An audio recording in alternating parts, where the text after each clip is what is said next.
છેલ્લા ઘણા વર્ષોથી સૌથી મોટો પડકાર જળ સંગ્રહનો સામે આવી રહ્યો છે। આજે જમીનમાં પાણીનું સ્તર એટલું નીચું જતું રહ્યું છે કે તેના કારણે બોરિંગ કરાવવા છતાં પણ ઝડપથી પ્રાપ્ત થતું નથી, જેનું સૌથી મોટું કારણ પાણીનું સ્તર જમીનમાં ખૂબ નીચે જતું રહ્યું હોવાના કારણે થઈ રહ્યું છે।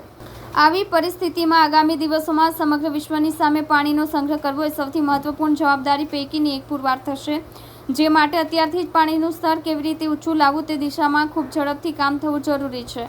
કેન્દ્રીય જળ સંપત્તિ મંત્રી સી.આર. પાટીલ દ્વારા ભીમરાડ ખાતે દયાળ વિલા સોસાયટીમાં વોટર હાર્વેસ્ટિંગ પ્લાન્ટનું ઉદ્ઘાટન કર્યા બાદ કહ્યું કે વડાપ્રધાન નરેન્દ્ર મોદી દ્વારા છેલ્લા સ્વચ્છતા અભિયાન બાદ સૌથી વધુ કામ જળ સંગ્રહ માટે કર્યું છે। લોકોમાં જાગૃતિ પણ ખૂબ આવે છે। જે જૂની વોટર હાર્વેસ્ટિંગ માટેની યોજનાઓ છે તેને રિવાઇઝ કરવામાં આવશે। હાલ અત્યારે કેન્દ્ર સરકાર, રાજ્ય સરકાર, કોર્પોરેશન અને સ્થાનિક પ્રતિનિધિઓની ગ્રાન્ટમાંથી વોટર હાર્વેસ્ટિંગ પ્લાનનું આયોજન કરવામાં આવી રહ્યું છે। આગામી દિવસોમાં અમારા વિભાગ તરફથી પણ નવી યોજનાઓ અમલમાં લાવવામાં આવશે। આધુનિક ટેકનોલોજીની મદદથી ખૂબ ઓછા ખર્ચે અને સારી રીતે વોટર હાર્વેસ્ટિંગ થાય તે દિશામાં નિર્ણય લેવામાં આવશે। લોકોનો ખર્ચ ખૂબ ઓછો થાય તે પ્રકારનું આયોજન કરીશું, પરંતુ જો થોડો ખર્ચો થાય તો પણ લોકોએ પોતાની નૈતિક જવાબદારી સમજીને વોટર હાર્વેસ્ટિંગ કરવું જોઈએ, કારણ કે તે ભવિષ્ય માટે ખૂબ જ જરૂરી છે।